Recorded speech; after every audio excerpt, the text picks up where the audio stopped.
If you've been blogging for a while and have a loyal following, some of your readers may want to support you and donate a small amount of money from time to time. I'm Darlene, this is Emily, and we're going to talk about adding a donation button to your blog. This way of monetizing your blog is easy to implement, and you don't necessarily have to deliver anything in return for the donations. Of course, it should go without saying that you can't expect people to donate if you don't provide them with great content that they'll want to support. Let me show you how to add a PayPal button to your blog using Website Builder. Let's add a PayPal button directly to your blog. Let's edit our site and go to our blog page.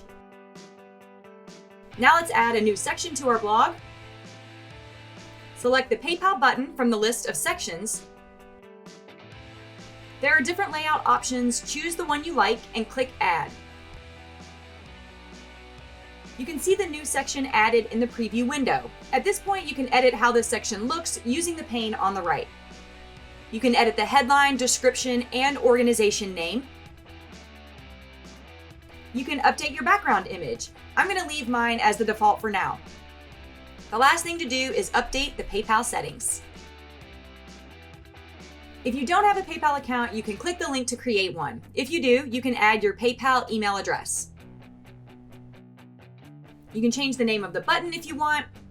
Currency defaults to USD. You can change to a different currency if you're not in the US. You can choose your donation method. I'm going to leave mine as donors can donate any amount. When things look good, you're ready to publish. That's great, Emily. Thanks for showing us how to add a PayPal button to our blog. Seemed pretty easy to me. It really is. We hope you followed along too. See you next time.